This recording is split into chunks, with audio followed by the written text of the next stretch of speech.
Boa noite. Nós agradecemos a presença de todos. Vou passar só uns recadinhos. Primeiro, um convite. Festa junina da creche Nosso Lar, sábado, a partir das 18h30. Venham, divulguem, participem.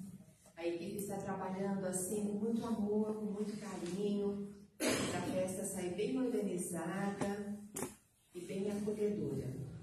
Nosso projeto também, Cuidando do Luto, continua na casa, aqui às quartas-feiras, às segundas-feiras sempre na USE. O projeto Cuidando do Luto é um trabalho de acolhimento para as pessoas que estão vivenciando o luto e pode, através do projeto, através desse acolhimento, viver o luto de uma forma um pouco mais leve.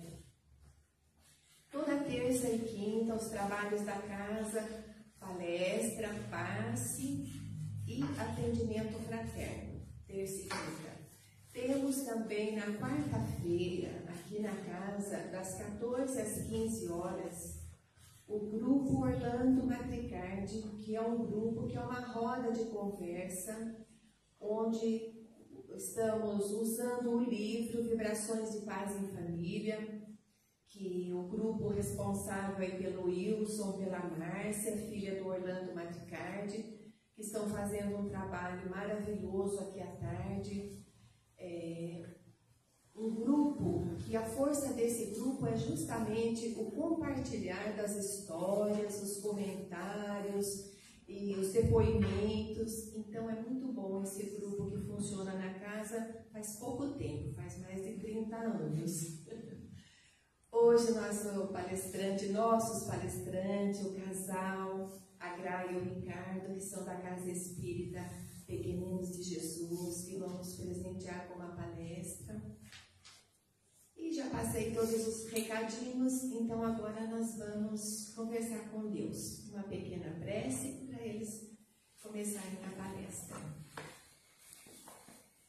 Deus, nosso Pai, de amor e bondade, cuida do nosso coração e do nosso pensamento, para que possamos refletir sobre o convite da reforma íntima e que o trabalho do casal palestrante tenha muita proteção e muito auxílio.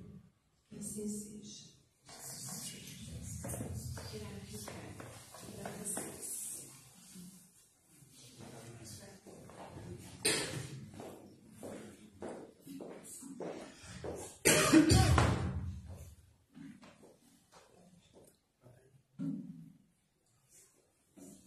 Boa noite a todos. Eu vou falar assim, agora que eu falo bem alto, pode o trovão.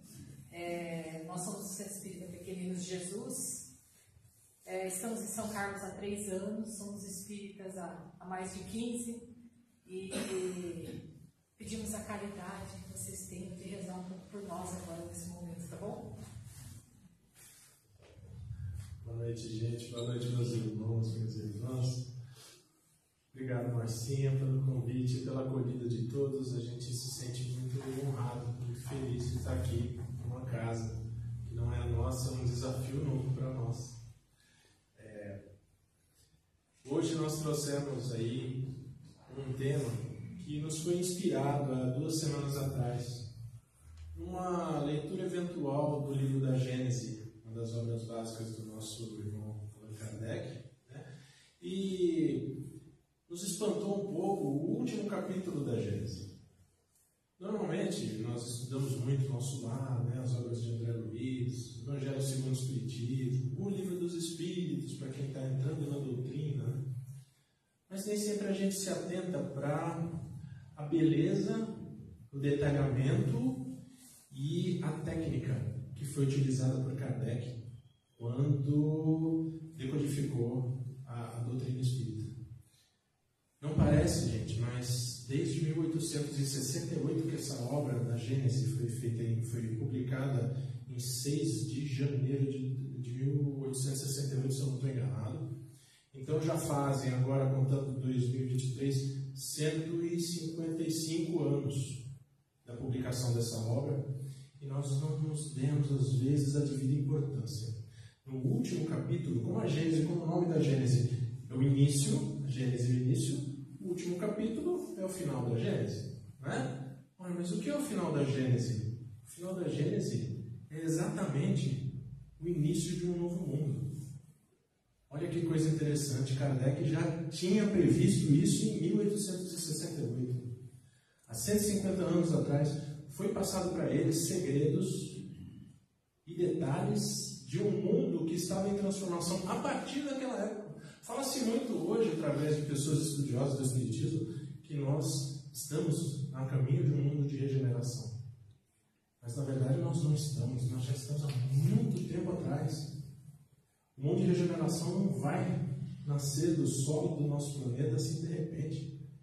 E será que nós estamos preparados? Por isso que surgiu esse tema, convite da reforma íntima.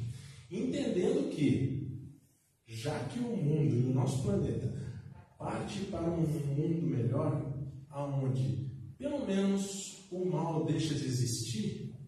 Olha, gente, mas o mal deixa de existir no mundo de regeneração, então é o mundo que deixa de ser mal? Não. Somos nós que deixamos de ser nós. Nós não cultivamos mais a maldade íntima, nós não cultivamos mais o ódio nem o rancor, nem tampouco as doenças advindas do ódio e do rancor.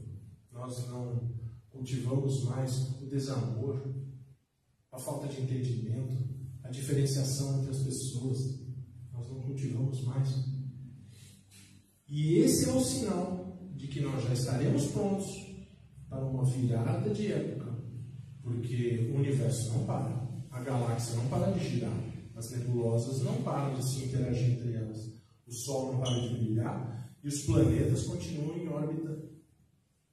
Ora, se o universo continua se movimentando, se Deus Pai Todo-Poderoso, Criador de tudo que existe, continua trabalhando, somos nós que dormimos 8 horas por noite. Deus Pai não dorme. O universo não dorme.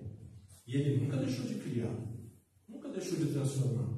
Então somos nós que, dentro da nossa pequena tarefa, temos esse enorme, não, gigante desafio de nos reformarmos intimamente. Quando a gente fala de reforma íntima, gente, nós estamos falando de um passo gigantesco para o futuro, para uma adaptação e para nós sermos convidados a entrar num mundo onde a maldade não mais existe. Gente, antes de começar, eu gostaria de passar de coração. O que nós vamos falar nessa palestra pode às vezes ter um efeito rebote, reverso. Puxa vida, depois de tudo que o Ricardo falou, depois de tudo que a Graciela falou, eu não sou capaz, eu não sou digno, eu não consigo lutar contra os meus piores inimigos que moram aqui dentro do meu coração, eu não consigo. Será que eu vou para um mundo primitivo? Será que depois dessa encarnação aqui eu vou voltar para a Idade Média em um outro planeta? Não é isso que fala Kardec. Kardec foi muito feliz e foi muito abençoado quando escreveu esse trecho. Ele falou que para quem o mundo será apto, preparado, é aquele espírito que já se identificou, se autoconheceu, sabe que tem defeitos. Gente, nós temos um defeito só? Acho que não, né? Levanta a mão quem tem mais de um defeito. Eu tenho vários, né? Eu só tenho 2 mãos, mas eu tenho vários. Se tivesse mais, eu levantava mais. Não é necessário ser puro para habitar um mundo de regeneração. Eis o detalhe que Kardec nos deixou para que não entrássemos em desespero, na busca de uma santidade falsa, na busca de uma santidade que não existe dentro de nós, porque nós eternamente estamos nos evoluindo. E se a evolução é eterna, Jesus está a anos-luz de distância nossa. Nós conseguimos atingi-lo através das orações, através das vibrações, através dos pedidos de ajuda, através da ajuda que Jesus nos dá com os seus enviados. Mas nós não somos ainda Jesus. Nós não somos espíritos crísticos. Nós estamos aqui na Terra, ainda no final da fase de provas e expiações, se depurando, mas todos nós que estamos aqui, eu tenho certeza, todos nós que estamos aqui, já demos o nosso primeiro passo para o mundo de regeneração. Por quê? Porque nós demos um passo. Simplesmente só nós demos um passo.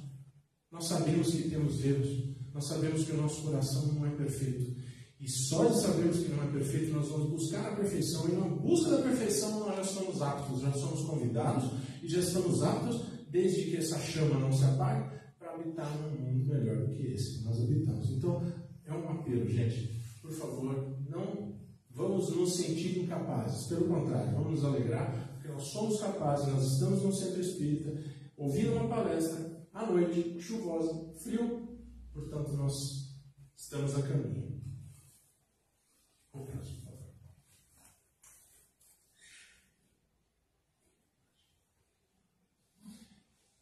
Acho que vai até uma florinha, né?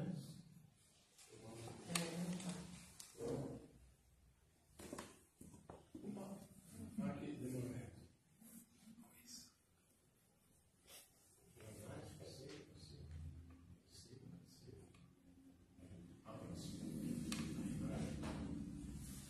Gente, tínhamos conversado sobre, agora no começo, sobre planetas e galáxias nebulosas.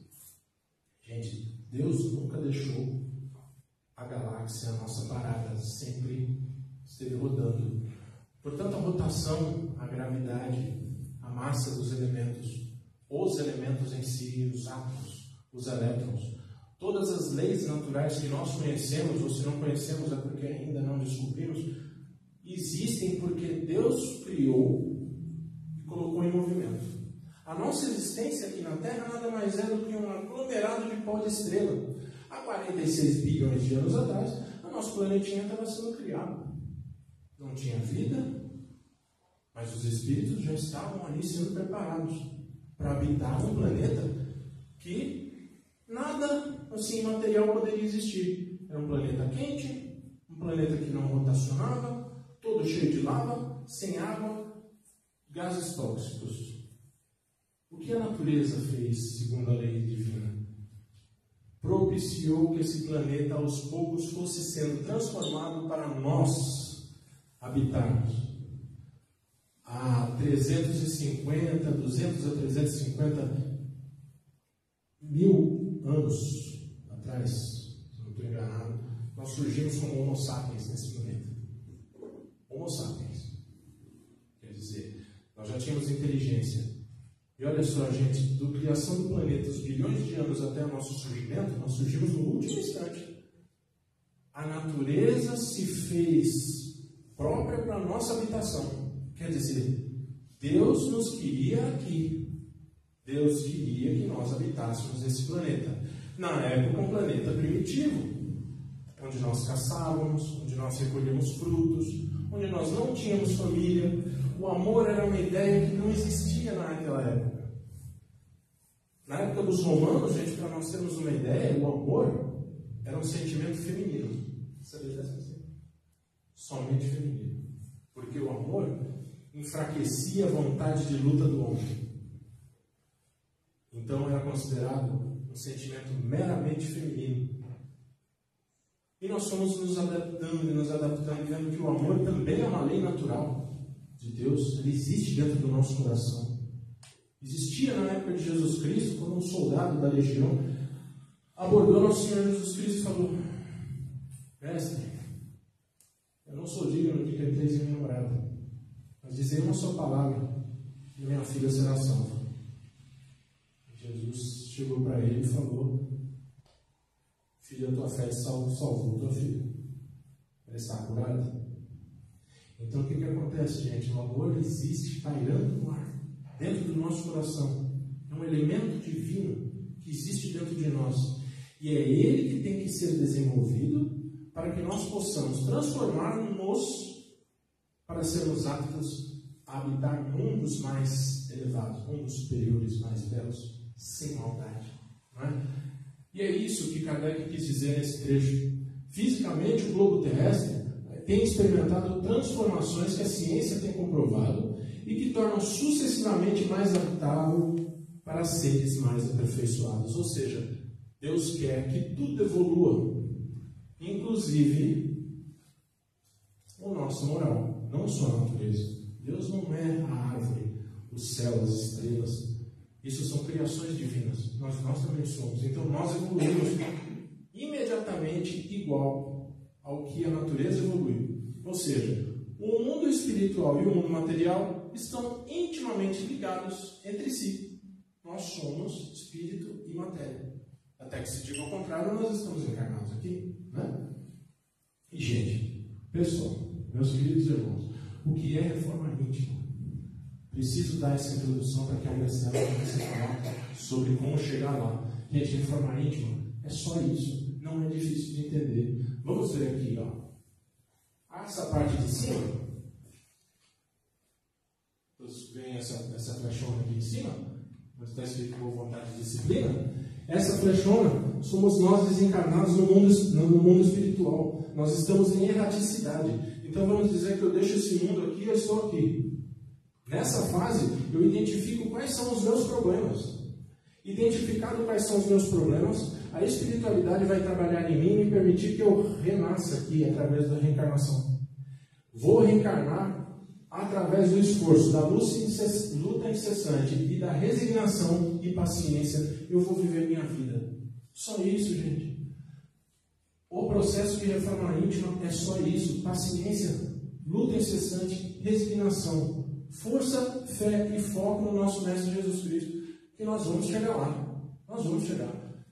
Aqui eu desencarno, dou uma olhadinha para trás, venci meu ódio e minha maldade? Venci. Ainda não. Opa, vou para a parte 2. Vou para a segunda faculdade e faço isso de novo. E de novo. E de novo. Estamos fazendo isso há centenas de anos. Né, para estarmos aqui. Dizem que o espírita tem 10 mil anos de habitação na Terra. Assim diz a lenda. Pode ser mais. Pode ser que nós tenhamos vindo degradados de outro planeta. A gente não sabe, né? Mas, na verdade, o processo de reforma íntima é só isso, gente. Desencarnamos, boa vontade e disciplina. Identifico minha maldade e minhas sombras, volto para corrigir. Vou melhor, volto para corrigir e assim por diante. Então, dessa maneira, o que acontece? Eu não preciso ser tão perfeito. Posso ser eu mesmo? Posso. Posso ter meus defeitos? Posso. Me é permitido. Deus permitiu que nós tivéssemos erros. Nós permitiu sombras dentro de nós. Por quê? Meus queridos, vocês já pararam para pensar que o pior obsessor nosso, mesmo que desencarnado, é o nosso melhor professor? Que as provas a quais ele nos coloca nos tornam mais fortes e melhores? Que as maiores dificuldades e os maiores obstáculos nos fazem dignos de um mundo melhor? Uma vez superado todos os obstáculos, uma vez entendido com o meu irmão obsessor, seja ele quem for, uma vez despertado o amor que nós temos entre uns e outros, não importa quem seja, nós somos mais aptos, nós estamos caminhando a largos passos para um mundo melhor. Porque eu já entendo que a maldade não é uma solução, a maldade é só uma prova a ser vencida. E se essa prova for vencida, eu sou digno. Consigo chegar e mostrar: Pai, obrigado pela prova. A doença me ataca? Pai, obrigado pela doença. O ódio me ataca? Pai, obrigado pela prova. O Senhor me achou digno? Obrigado, vou fazer o melhor. Vou fazer o melhor possível. E se dessa vez não for possível, peço ao Pai que me dê uma outra chance. E assim Ele faz. Nos faz recorrer e tropeçar e levantar em erros para que nós nos tornemos aptos a sermos melhores. E é isso que está dizendo. Também falado por Kardec no último capítulo. Se um dia o pessoal tiver tempo, leiam. São só 5 ou 6 páginas. Mas revela todo o entendimento do que é reforma íntima e possibilidade de um planeta melhor. E essa é uma figura emblemática. Quando Jesus falou essa célebre frase, quem quiser me seguir, abdique-se de si mesmo, tome a sua cruz e me siga. Foi exatamente o que nós falamos agora. Jesus já falava naquela época, ele sabia a porta de entrada de um mundo melhor. Abdique-se de si mesmo. Esqueça de si mesmo. Suas maldades, esqueça elas. Pegue a sua cruz e me siga. Não temos tempo para perder vendo e apontando a cruz dos outros, os defeitos dos outros. E só aí eu já estou me corrigindo, porque a partir do momento em que eu não aponto o outro, eu aponto para mim mesmo. Eu olho para dentro de mim e falo assim: nossa Senhora, Pai, tem muito para trabalhar aqui, hein? Jesus amado, mas vamos lá, tijolinho por tijolinho. Esse é o caminho que o Cristo nos apontou, tijolinho por tijolinho. E nessa situação nós vamos estar sempre sendo merecedores de um dia posterior melhor, de um amanhã mais luminoso. E é por isso mesmo, gente, por isso mesmo, que poucos são os escolhidos. Porque quem são os chamados? Quem são as pessoas que foram chamadas para um mundo melhor, para um paraíso? Vamos dizer assim. Todos nós somos chamados. Os bons, os maus, os que odeiam, os que matam, os que sofrem maldade, as pessoas que nos escravizam, nossos irmãos obsessores, nossos mentores, todos nós somos merecedores de um mundo melhor. Deus não nos criou diferentes, somos todos filhos dele. O Pai perfeito jamais diferenciaria um irmão do outro, jamais. Isso é coisa nossa, nós conseguimos diferenciar. Nós vamos habitar um mundo onde não vai ser, a pessoa não vai ser, o ser humano que for no mundo futuro, não vai ser classificado pela sua capacidade financeira. Se a pessoa é alta, é baixa, é magra, é forte, é fraca, é doente, não vamos ser classificados pela cor do cabelo, pela cor da pele. Nós não vamos ser classificados assim, porque nós não estaremos aptos mais a diferenciar o que é um irmão do outro. Nós estaremos aptos a olhar no olho do nosso irmão e falar: nossa, você é meu irmão, filho do nosso Pai, e eu te amo. É simples assim. A capacidade que nós adquirimos de olhar no outro e entendermos as dores, entendermos os machucados, entendermos a jornada e aonde o calo aperta. Porque ele também vai fazer isso. Então, esse mundo que nós vivemos hoje começa a partir do nosso coraçãozinho. A partir do momento em que eu levo e reconheço o meu próximo como um irmão, absolutamente consigo ver através dessa carne. Eu já estou quase lá, já estamos quase lá. Por isso que poucos serão os escolhidos. Porque quem ao nosso redor, no nosso mundo, consegue fazer isso? Sejamos sinceros. O mundo ainda já está muito próximo disso. Vai demorar mais umas centenas de anos. A gente, olha só, centenas de anos, uma encarnação. Pode ser que na próxima não seja mais um mundo de provas e expiações. Quem que vai dizer? Será que essa é a nossa última encarnação num mundo de provas e expiações? Quem disse que não? Pode bem ser.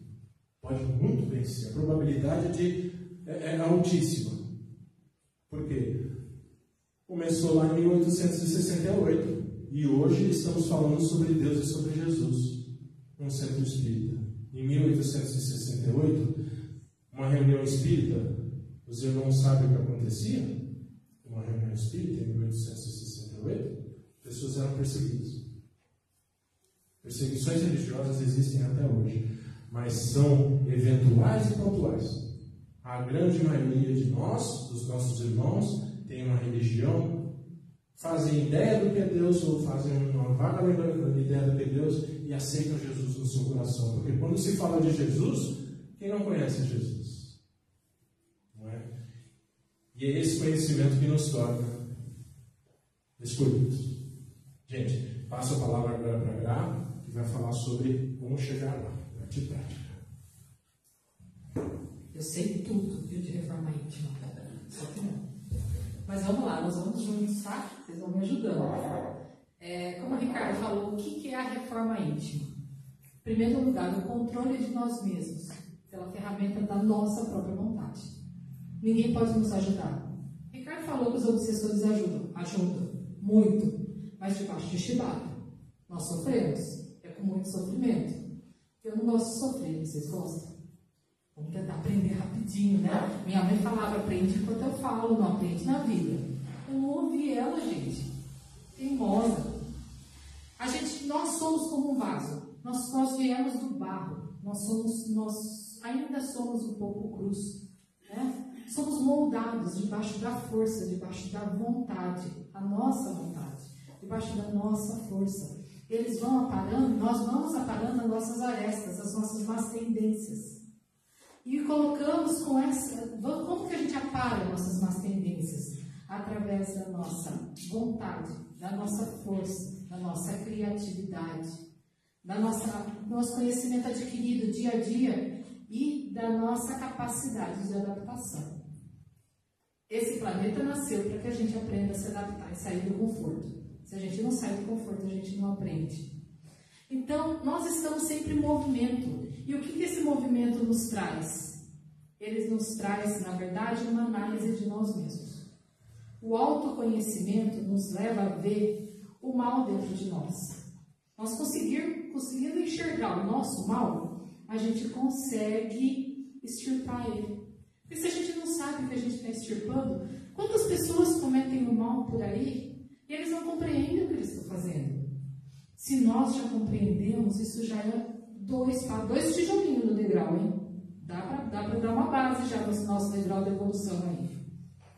Aí eu coloquei como extirpar esse mal dentro de nós para que a gente vá para a reforma íntima. A gente tem, na verdade, que levar em consideração 3 situações. Nossas palavras emanadas de nós mesmos, nossas atitudes e nossos pensamentos. É um pouquinho ao contrário, né? Porque o pensamento vem primeiro, não vem? Só que não. O pensamento é a vontade, a palavra é a pedra. E a pedra machuca, fisicamente. Então, a gente tem que primeiro trabalhar as nossas palavras. O pensamento vem depois. Um passinho de cada vez. As nossas palavras são os nossos pensamentos materializados. Eles têm um poder, as palavras têm um poder de mudar o mundo. Vocês imaginam se Pilatos, do lado de Jesus Cristo, não virasse para o povo e falasse, eu lavo as minhas mãos? Se ele tivesse ficado quieto e simplesmente, ele tinha o poder de ter absolvido Cristo.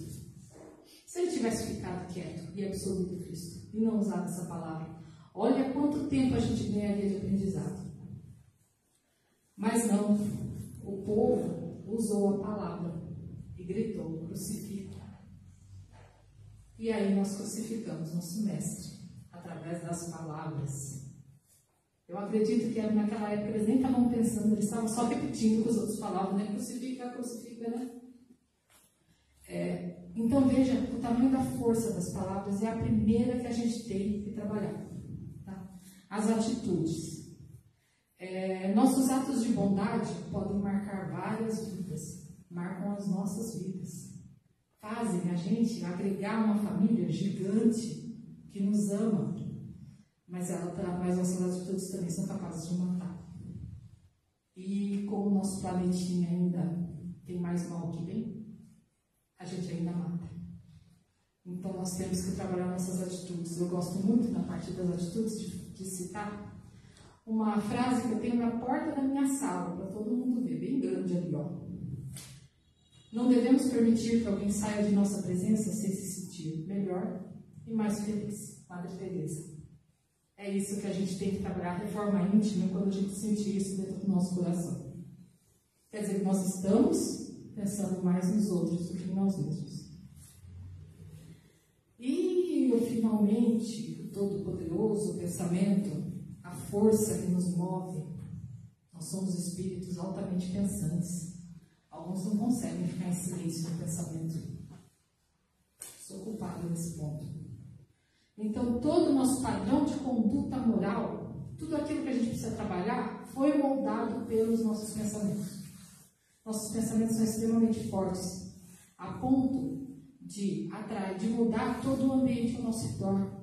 Se nossos pensamentos estão vinculados ao mal, como nós somos espíritas, estudamos isso todo dia, em todas as reuniões que a gente vai, a gente não atrai boas companhias, tanto almas quanto espíritos, tanto encarnados quanto desencarnados. E aí a gente forma uma egrégora que nos leva a um abismo tão profundo que sair sozinho depois é muito difícil. Então, a gente tem que controlar nossos pensamentos. É fácil?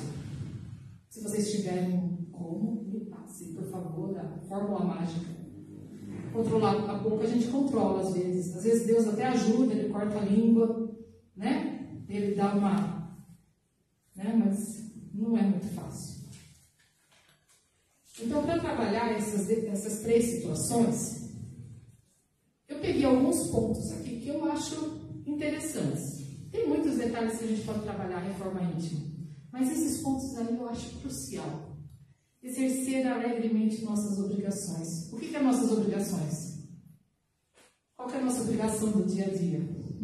Cuidar dos filhos, trabalhar, né? Sempre tem um chefe chato. O meu está sentado ali.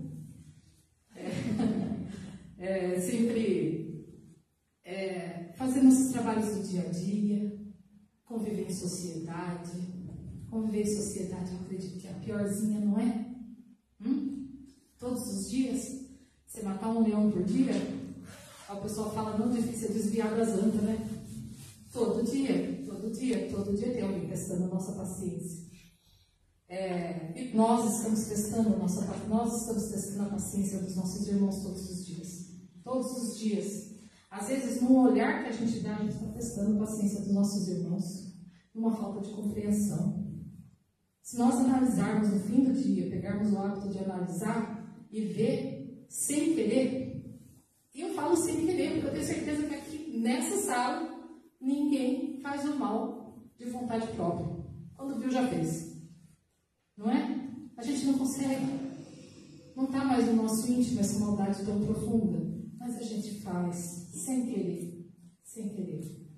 E aí, nós vivemos num planeta tão difícil, com tantas dificuldades, que a gente conseguir viver nosso dia a dia, cumprir nossas obrigações, e quanto mais difícil essa obrigação, a gente olha para frente e fala, uau, olha para trás, depois eu consegui, eu venci.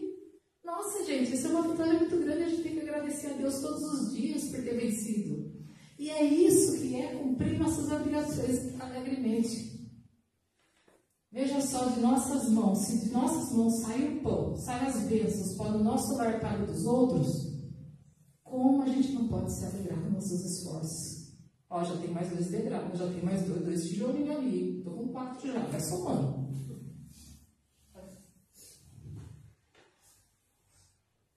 E essa é dura. Silenciar diante das ofensas. Ofensa é uma palavra que logo mais não vai existir. Ela vai ser deixada no esquecimento. Porque se a gente se ofende ainda, é porque o mal não está dentro da pessoa que ofendeu a gente. Está dentro de nós, porque a gente se sentiu ofendido. Então, vai chegar o tempo que não vai existir mais isso, porque o mal, o bem vai prevalecer. Com certeza. E o silenciar diante da ofensa é saber que nesse mundo de egoísmo aqui, a empatia é algo raro. Mas vai chegar um momento em que ela vai ser frequente. Então a gente tem que pegar e trabalhar a nossa empatia.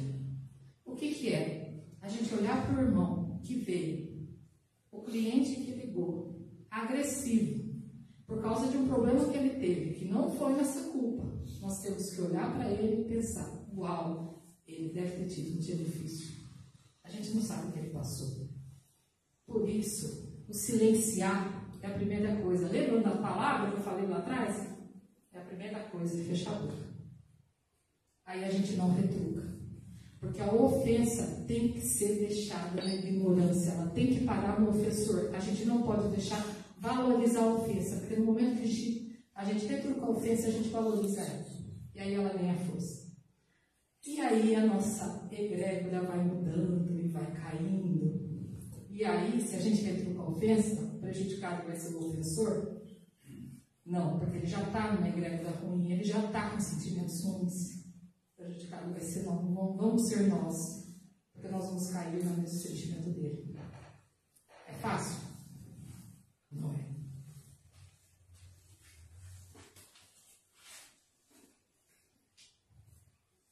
Essa parte aí é mais complicada, principalmente entre o casal, né?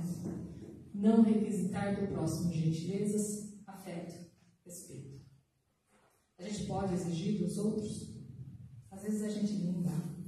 Às vezes a gente não tem a sensibilidade de parar, de olhar para o próprio umbigo e olhar para a pessoa que está do lado. Como é que a gente pode exigir isso?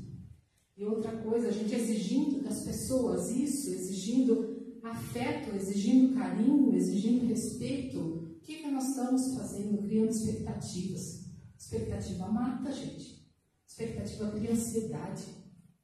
E aí você cria uma expectativa que a pessoa vai te respeitar, que a pessoa vai te amar do jeito que você quer. Veja que é um sentimento um pouco obsessivo. Essa expectativa vai nos causar ansiedade. Se ela não for respondida à altura, a gente vai ter um rebote disso. A gente vai pressionar a pessoa que não reagiu à altura que a gente queria. Isso vai causar uma pressão e um mal na pessoa. E vai criando quebra de laços, quebra de vínculos. Agora a gente viver um dia atrás do outro, sabendo que cada um dá o que tem para dar, a gente vai ver que a vida é muito mais tranquila, muito mais em paz. Então, muitos casamentos terminaram por conta disso. Muitos relacionamentos de pais e filhos são quebrados por causa disso. A gente tem que tomar muito cuidado.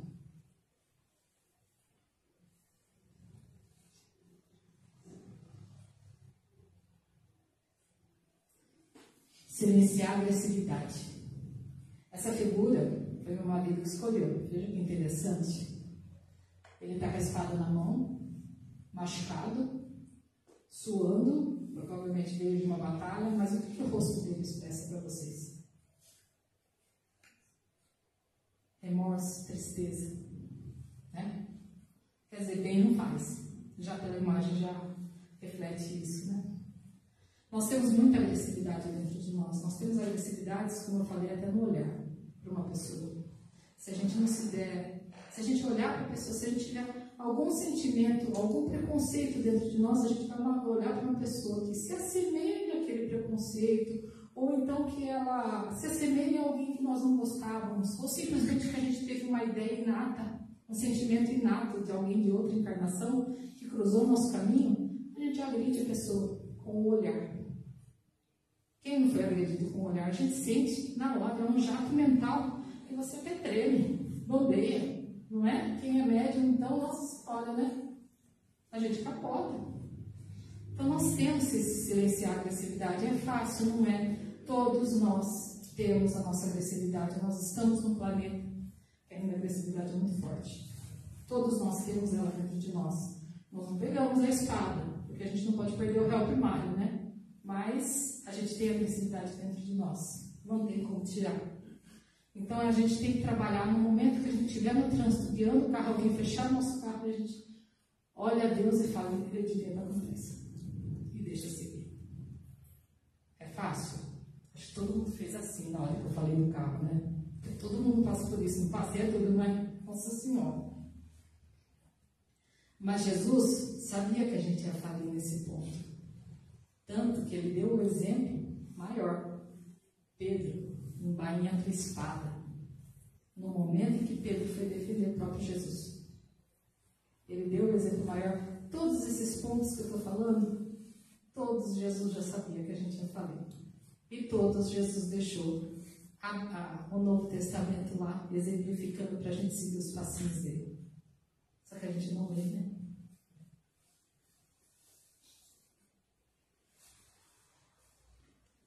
Essa parte é atual, hein? Não condenar os antagonistas, difamar ou semear discórdias. Então, essa parte é difícil, hein? o nosso planeta, isso eu não estou falando de Brasil, tá, gente? O Brasil é lindo, né? Só olhar para o céu, a gente já sabe. Mas o nosso planeta é lindo. Quem não acha que o nosso planeta é lindo? Só olhar do espaço já é maravilhoso. Hã? Uma joia, né? Uma joia. Falou certinho, uma joia. Nosso planeta é maravilhoso. Olha essa diversidade. Em primeiro lugar, Ricardo exemplificou uma parte do que ele foi feito. Gente, olha o milagre que Deus fez com o nosso planeta. Olha o que ele transformou. Olha a água, olha o céu, olha as plantas. Uma flor, tem flores lindas. Gente, no meu jardim tem uma flor que é preta por fora, levemente arroxeada por dentro e branca no meio. É lindo, gente. Nosso planeta é maravilhoso. Olha as pessoas. Olha aqui. Que coisa linda. Cada um de um jeito. Nós somos maravilhosos. A diversidade é maravilhosa. Como é que a gente conseguiu essa diversidade? Alguém sabe me falar? Através de aprendizados diferentes, vivências diferentes. Cada um foi criado de um jeito, cada um traçou o seu caminho, cada um teve as suas pedras, cada um carregou a sua cruz e teve visões diferentes. Então nós temos visões diferentes do mundo, nós temos visões diferentes de religião, nós temos visões diferentes de política, nós temos visões diferentes de vida, de criação de filhos. E essa é a beleza. Já pensou se fôssemos todos iguais? Como seria possível? Deus sabia disso. Ele criou o livre-arbítrio por causa disso. Então, como é que a gente pode, de alguma forma, ofender um irmão, agredir um irmão porque ele pensa diferente da gente? Imagina uma pessoa pensando diferente da gente vir conversar conosco, nos trazer uma nova visão que a gente não conhecia. A gente pode até não concordar, mas a gente não conhecia e discutiu uma nova visão. Pode discutir? Pode conversar. É vantajoso e aprendizado. Mas agredir a pessoa porque ela não concordou com você? Se fosse assim desde o começo, como foi, sempre foi, a gente não seria assim. A gente precisa de opiniões diferentes, a gente precisa de situações diferentes. Faz parte do nosso ser, faz parte da nossa moldagem. E respeitar o irmão pela vivência dele, que provavelmente foi mais difícil que a nossa, é necessário. E é essa parte que a gente tem que trabalhar, olhar para o nosso irmão e falar, ele pensa diferente de mim, eu penso diferente dele, mas ele é muito bom. E no final, vamos estar todos juntos.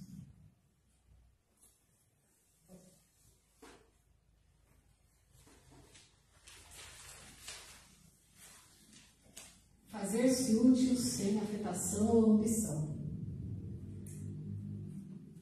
Essa fala de Chico eu gosto muito. Cada boa ação que você pratica é uma luz que você cria em torno dos seus próprios passos. O que é fazer-se útil? Cada um tem a sua visão do fazer-se útil. Mas eu sei que a cada minuto que a gente não se faz útil nesse planeta, a gente vai chorar quando desencarnar e chegar no período de erraticidade, como o Ricardo mostrou. A gente vai olhar para trás e falar, uau, eu perdi tanto tempo.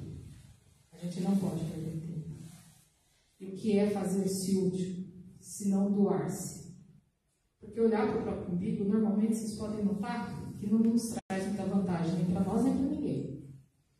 Mas no momento que a gente começa a se doar para os outros, a gente está se fazendo útil. E imagina, nossos degrauzinhos lá, nós já estamos com uns 8 tijolinhos já, hein? Já pensou os irmãos que a gente foi útil, que a gente está carregando pela mão e levando com a gente? E quando a gente chegar na erraticidade, naquela escala evolutiva lá em cima, a gente vai olhar para trás e vai ver aquela filinha de gente de mão dada. Deve ser bom. Vai ser.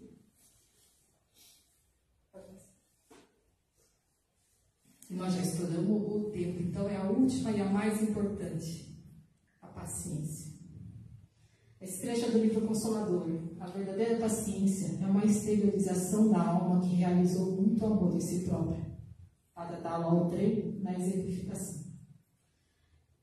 A paciência é a verdadeira virtude, a mais importante. É aquela que carrega com ela a empatia, a resignação, a tolerância, o amor em si. A paciência é a vivência do amor. é você conseguir olhar para o irmão que está do seu lado, muitas vezes te perguntando 10 coisas iguais, repetidas vezes, olhar para ele e falar: nossa, ele está esquecido hoje, ele está com um dia difícil, ele está precisando de alguma coisa, de repente ele está precisando de um sorriso, de repente ele está precisando de um café. Aí a gente vai lá fazer o café. Já pensou fazer o café para aquele que está precisando? Gente, isso é amor puro, não é? Cafezinho quentinho. Então, a paciência é a maior das virtudes.